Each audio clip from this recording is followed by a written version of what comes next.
Do not go over a single man's home by yourself, especially if you meet him online. All right, I want you to take your time and think about that. That's not a good idea at all. You're too young to know why you're doing it, but more importantly, you should not be doing it. Bring a friend, tell a parent. Oh, shocking. Tell your parents. Yes, because some of you guys won't be found. Okay, I love those movies, Taken, and I forget the other ones, some of the other ones that they are taking kids and selling them, sex trafficking. Those movies when the dads are searching the earth. But that's not a reality, that's a movie. All right, and welcome back to The Counselor, and I am your host, Sheldon Stovall. So today we're going to be discussing a very important topic that many parents should take some time to listen to. The topic of today's series is from failures to felons. So when I say failures to felons, I'm referring to when we're in school in our young and adolescent years and our teen years, right? When we're in school, and we're going to talk about this a little bit more about called juvenile delinquency, the causes of it, the prevention, and also ways of coping as parents. We're also going to talk about some stats from last year to kind of see where we're headed this year with our young people. Have they learned their lessons of their mistakes of their past and their friends, or are they continuing to repeat these same patterns? All right. And we can also learn some ways to prevent this from continuously happening, not only in this country, but also around the world. So one thing I want to talk about is, why do juveniles commit crimes? So some teenagers have chosen a similar path, that increasing the risk of committing a crime by their poor social status, economic status. So that means that some teens and young adults who are in impoverished neighborhoods, sometimes often referred to as the projects, or, the ghettos or something of low income housing, right? So some people, they're there because either they're a single parent family, mom, is working on getting her education. So right now she's probably taking these jobs. Same with dad. Dad might be single. Mom may not be there. And so he's living off the state and trying to make ends meet. Now, so what happens in these situations is that the children are dealing with the fact that they are poor, right? There may not be food in their house. So what they might do in this case, right? They might go where they do have food, which is the grocery store or a market. And you might see a child put something in their pocket because they're hungry, right? That child doesn't know how to steal. That's their instinct. They're hungry. They see food and they want to eat it, right? Too bad we're not in a world where you can just go to the market and eat for free, right? Or if you, there could be an aisle for benevolence or for people that don't have food, right? We don't have that yet, but that's a good idea. But anyway, so yes, so they might put something in their pocket. They might get away with it the first time.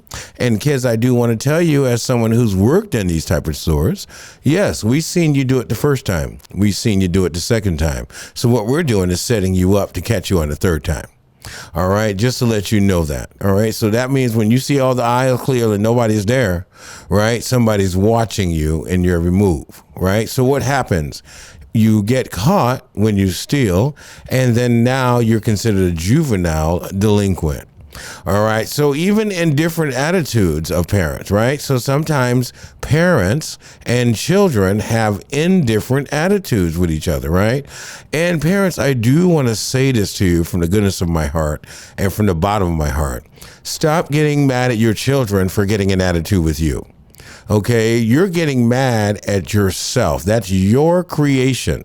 So if you got an attitude at your parents, right, and you didn't know how to control your attitude, your child is going to have characteristics of yours. They're going to get an attitude with you. Right. And if you're not having that and all those words you normally hear, and I'm not having that and not me. Right. Yes, that child is you. Right. So they're going to have that attitude. And then look at yourself now. They might even grow up to be you. All right. And if your attitude isn't good, mom or dad. Right. Then don't start arguing and yelling at your children. Right. Learn from your behavior. There's no need to be going toe to toe with your family members. Okay, so different attitudes of parents, feelings of inferiority. All right, and I often say that inferiority comes from somewhere, right? It either comes from a father that may be insecure or a mom that's insecure, right? About their home, where they're living, which is now going to bring your children into feeling inferior or feeling like they have less than the next person. All right, someone doesn't know they don't have less than unless someone else tells them that, right? There are children who grow up in very humble situations. I don't like to use poor, but humble situations in which they're fine. They live on a farm. They have free milk, free food, free meat, right? They even make their own candy and donuts. They have a great life, right? Until someone comes around and say, ew, you milk cows and drink that, right? And then that, of course, that person is ignorant. Right. But because she lives in the house, the biggest house in the hill, and, everything that's given to her, she doesn't even know there's a grocery store or him. Right. They're going to make you start feeling inferior. Right. Or that you have less than, or that you're less than them. Right. So that's where it comes from. And these feelings come from other people. And then lack of attention. And I want you parents to really get this today. All right. When you're not paying attention, right, to your children because you want to keep up with the Joneses, right, because you want to keep doing what you want to do and having your children, right, follow you as you're at either the work all day or doing something that's not home, paying attention to your children. Yes, they're going to start reacting from your bad behavior. So parents, start paying attention to your children. I hate that terminology when people say, they just want attention. He's acting out. They are. Give them attention. Right, parents? Give them some. Keeping up the Joneses, you're going to get a BMW. It's going to go away. You're going to get another car. I promise you, ultimately, unless you become a millionaire, you're going to end up with a 4-door something that you're driving. Because all the money that you wasted and the time that you've been working, spending away from your family, your children aren't going to be around. Trust me. They won't be around. While you're working hard to build whatever you think you need to build, you're leaving your children behind. You're relinquishing the relationship. So when they get off to college, what do they need to come home for? You were never there, right? So lack of attention could lead to juvenile delinquency, and many other reasons can lead to a various type of psychological issues in children and adolescents, right? So research, all right, so far in this country and around the world over time has shown that teens are more likely to be accused of crimes than adults. And I just want to take some time to go over some of these crimes, because maybe some of you parents never heard of a crime or that children do commit crimes. But teens involved in juvenile justice systems commit crimes all the time. Some children and teens become involved with the juvenile justice system because they are accused of committing a delinquent crime or an act. All right. So when the teachers are calling and saying that your child has stolen their purse or they're stealing money out of from other kids' lunch boxes, or they're taking things, right? They're starting to do delinquent activities. So this is the time that you need to address this, parents. Right? Not wait until it gets worse and then they're locked up for a heinous crime. Right? Other teens encounter the system for a status offense, which means you're in the wrong place at the wrong time. And even following the Black Lives Movement, right? In all lives matter movement, right? Sometimes you're the wrong ethnicity in a situation, right? And then you can be accused because of the color of your skin. All right. So sometimes being in the wrong place or the wrong time or your status, right? If you're living in a high populated area that's filled with crime, usually in the inner cities, like project areas, like downtowns, those areas where there's a lot more apartment housing and project housing, that would be considered an inner city. Right. So you may be more subject to get arrested versus a kid living out in the suburbs, right, where the police would roll by less frequently, where you would know the police because they're probably your neighbor. Right. So I'm not saying that kids in the inner cities do more crime than the kids not in the inner city, because I think it's about equal parents. And I want you to understand, I grew up in the suburbs. It's equal or even worse, because many of them don't get caught.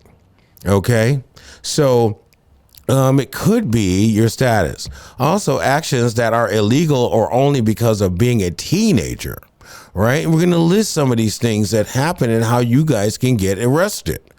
All right. Such as truancy. Now, some states, they have kind of become a little bit more lenient on truancy.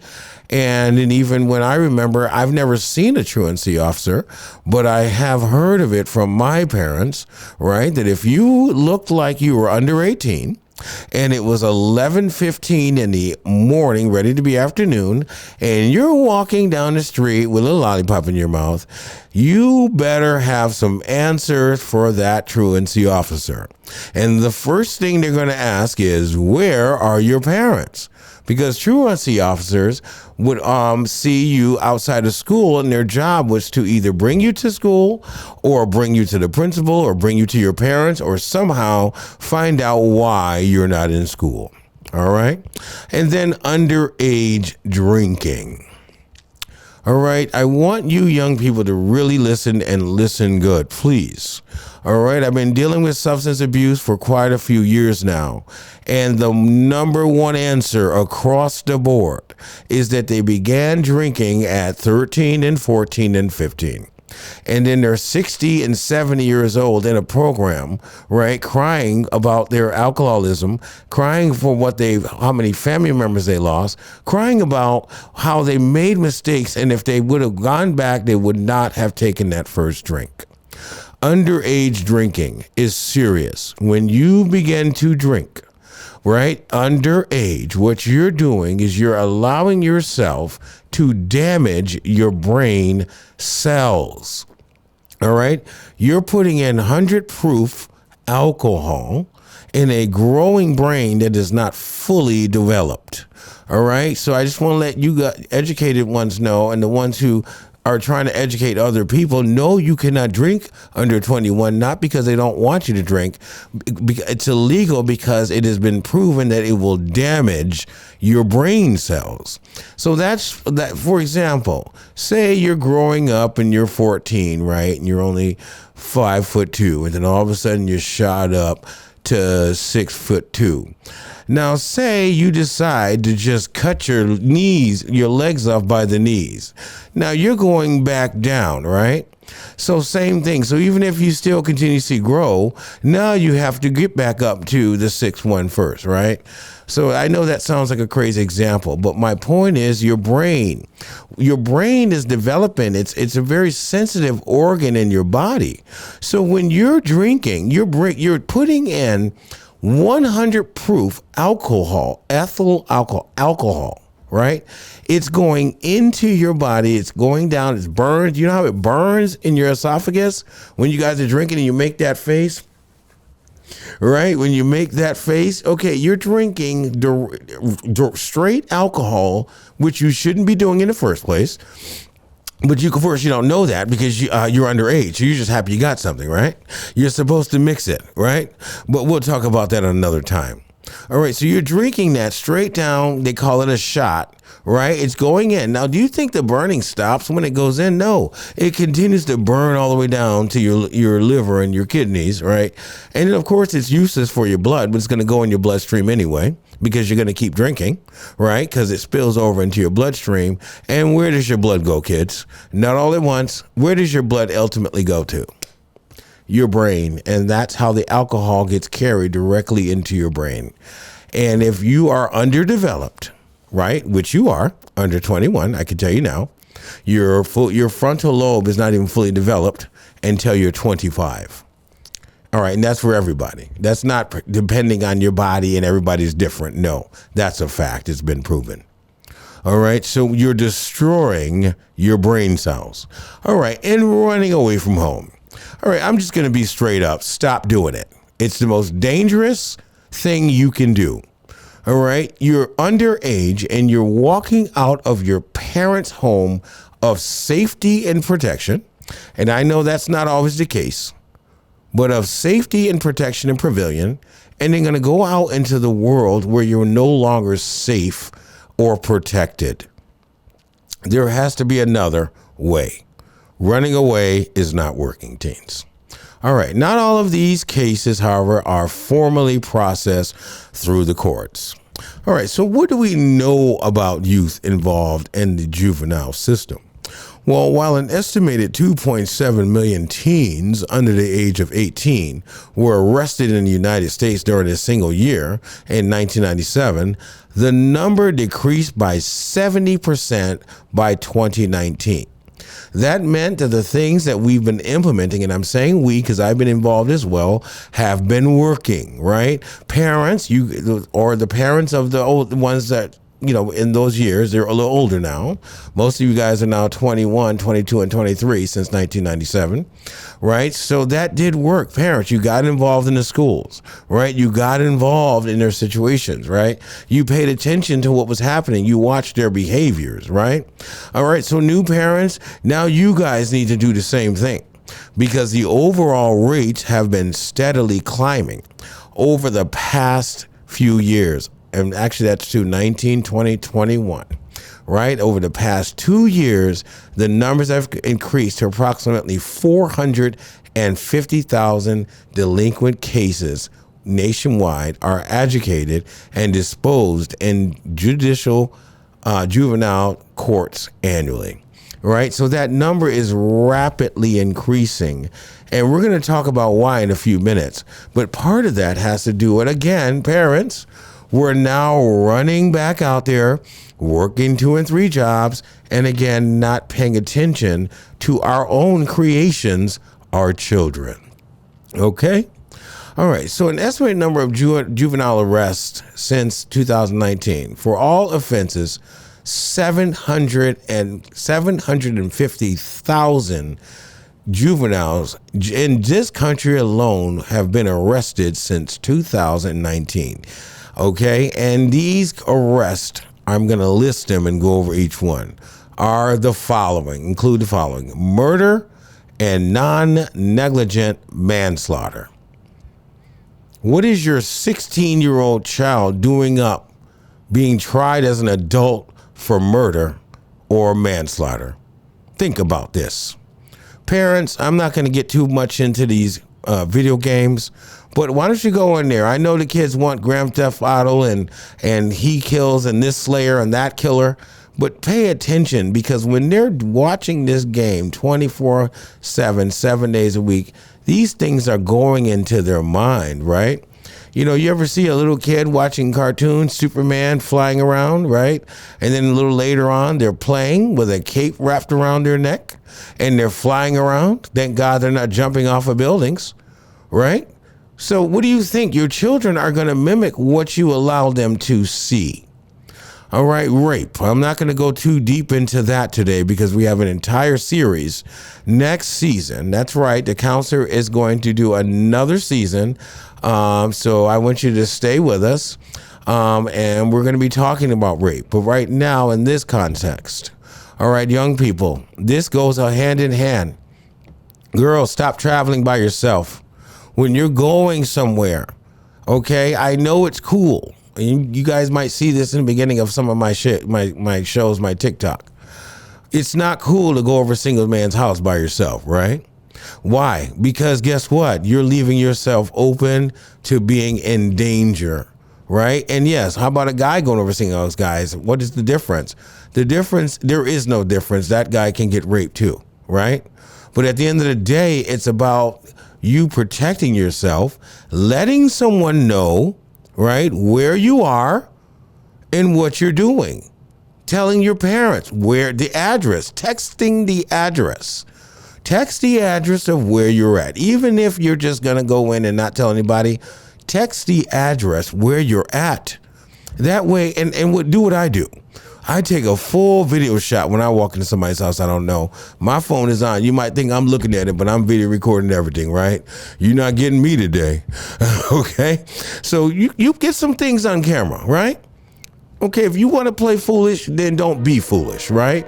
And that's for both guys and girls. Same thing. You're bringing girls over your house. You don't know those young men, young ladies, young men. All right, same thing can happen to you too. All right, so you start protecting yourself. Let someone else know they're there right away. Oh, okay, answer the phone. Hey, okay, yep, well, so-and-so or Joseph or whoever just arrived, so I'm going to call you later and hang up, right? So whatever was in that person's head, now somebody else knows that they're there, all right? Robbery, all right? Enough, young people. A lot of that has to do with you being on drugs. Okay, robbing your grandmother. All of a sudden they're seeing their Capital One card and had $17,000 in debits over the past month. All right, didn't think that grandpa would notice because he's so loaded. It's not about noticing. It's about what you're doing, right? You're doing things to people that you're not authorized to do, right? Robbery is a felony. All right, aggravated assault, hitting someone, right? Young people, I know you get upset. And I often tell these to some patients, especially when I used to work in detox, when they want to start punching things. What I would say is, okay, go outside, and I open up the door, and there's a tree. Start punching. Stop punching these walls. You're not going to fix them, are you? Now, if you're going to fix that wall, you have way at it. But you got to go get that stuff and fix it right now. Parents, stop letting your kids tear up your house. They're punching walls. Make them go outside and rake and shovel until they come up with the money to fix it. Don't even let it go a week. You make them go out and fix what they did, because not only will they start busting holes in your house, but they're going to bust holes in someone else's house. And they're going to keep doing it because no one put a stop to it. All right. Burglary. All right. Some of these skinny little kids, you guys would be surprised what they can get into.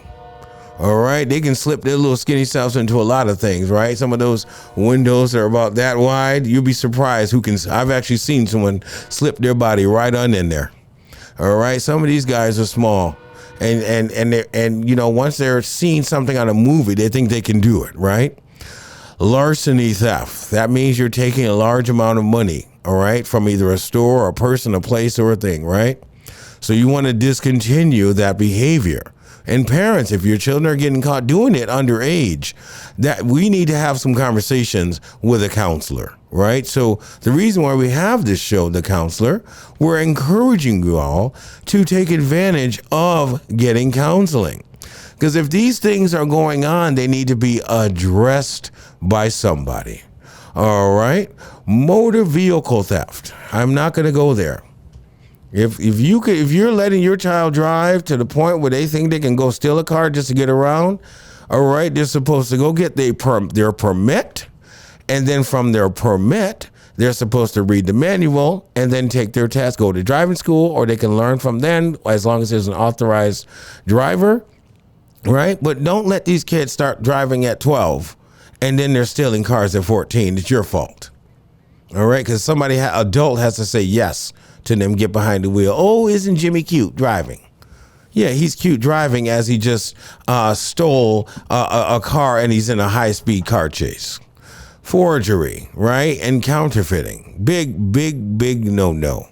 I know so many people that I went to school with who you wouldn't have thought that they would have went to jail, but they did for forgery, counterfeiting, and fraud, investment, receiving stolen property, vandalism, right? Marking up properties and territories that are not yours.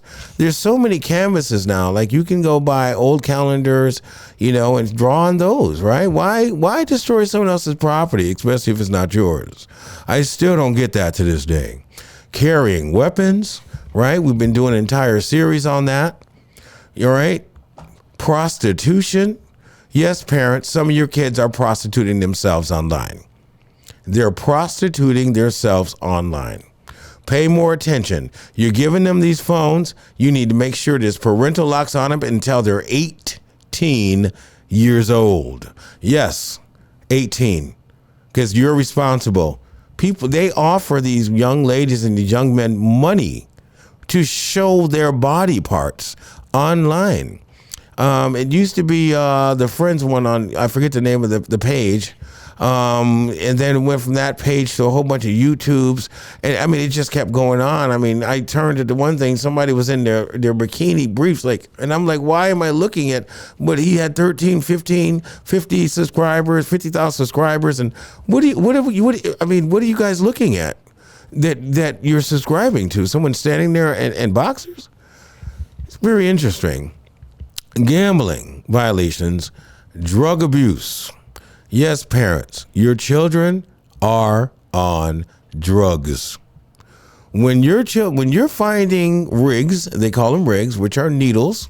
If they're not diabetics, you're going to see a little yellow cap that you'll see in the car. They sometimes fall down because they're trying to use so fast, right? To get the needle off, they drop it, right? So there's little evidence. There's also always these little backs of cigarettes, like the little filters.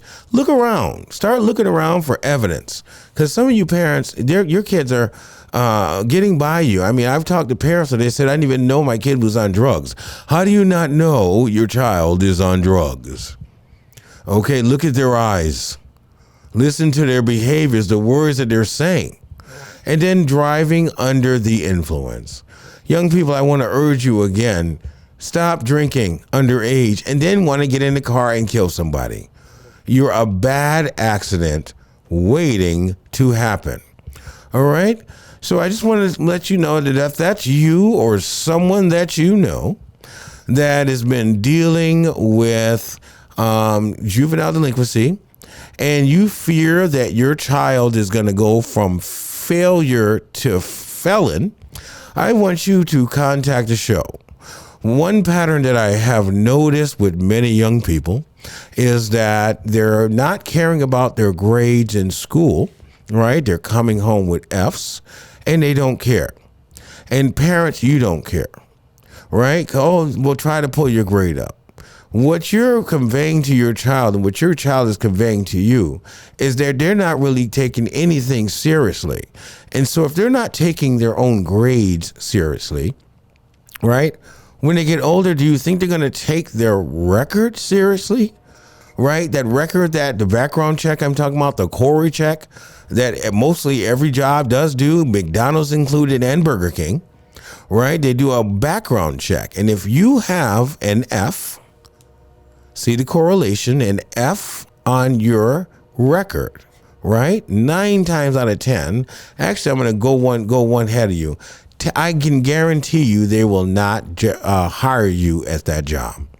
And a lot of you guys don't know that until you get a little older, and then you have to realize you got to get rid of all the delinquencies on your record, all right? And you got to get your record sealed. Oh my God, I was young, I didn't know any better, and now I can't get a decent job, right? So from failure to felon. That's what that means. All right. We're going to talk more about this. We're going to go into gender. We're going to go to race and ethnicity. I want you guys to stay with us. The Counselor. We're on every day at 10.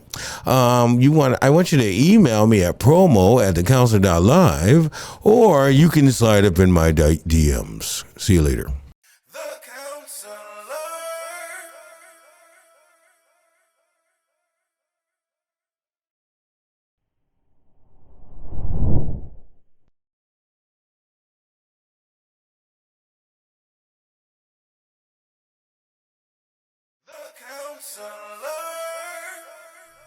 Some of these young users are developing low self-esteem issues, body issues, body shaming. Everyone thinks they have to have this waist that's a size 0. Some people cut their ribs out. They get surgery to remove fat. They put fat in different places. Everybody doesn't spend their money on the mall on Louis Vuitton purses. Some people actually take their money and invest into their body to look physically more attractive. With that said, there was a story with a guy, I'm going to pull it up in a minute, who had gotten his chest implants. So they weren't like breasts, but they were like kind of pecs and muscles.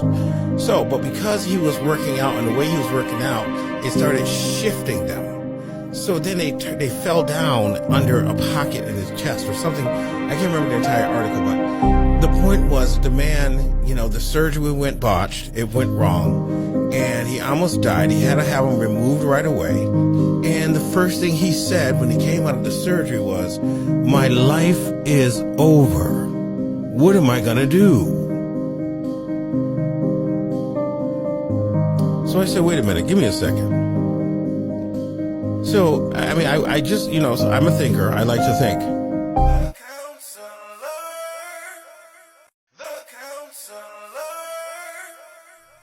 Some of them are developing, some of these young users are developing low self-esteem issues, body issues, body shaming.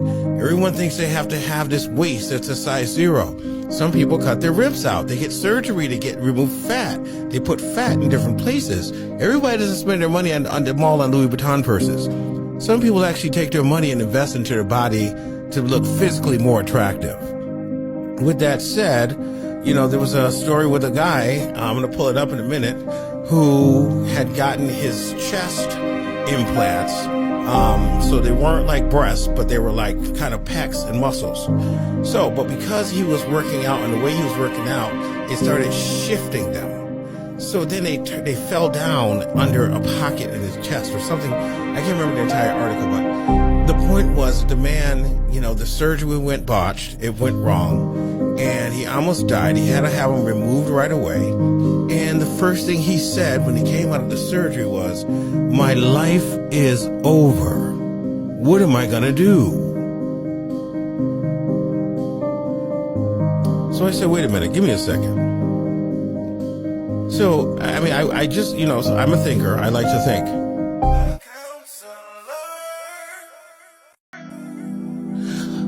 Is it okay to break up with your girlfriend for talking to another guy or following or liking another guy on TikTok? Wow. So if I can just use my educated opinion, I would say that's going a little bit too far. That person can be on the other side of the country and you two are arguing about someone that this person will never meet or never knew, and they just like looking at that person. So my thought is that maybe you need to look in the mirror and check out your self-esteem levels. Maybe you have low self-esteem and you're feeling insecure. That's not her fault. All right, she was looking at the other guys before she met you. She may look at other guys while she's with you. It's okay. You have eyes, you can see. Right? I'm looking at you guys on the camera. So looking at someone, I don't think is a reason to break up. But for me, but I'm older now. I probably would have tolerated that back in the day. But for me, I just think that's doing too much. Another reason to argue. So, relationships. All right. More results. The concept was pretty simple. Just thinking about the concept. Of course, we were just messing around when we first built the studio. So it just came out, and then we gave it some life by giving it some substance. And pretty much Talk That Shit show was really supposed to be for you to come on a show without being censored, without being told what to say. You were supposed to be able to talk your shit and be free about it. And it's like a judge-free zone. So nice. And that was the premise of the whole Talk That Shit show. And also wanted to be in the community. We wanted the people around us to be able to, voice their, business, whatever they were doing, their venue, whatever they were doing. We wanted them to be able to showcase their talents on our show. So it's just like, it was a double thing. Like, talk that shit. If you doing something, talk that shit. I like that. And if you wanted to voice your opinion too, talk that shit too. Nice. Without being censored. We don't like cancel culture around here. Okay.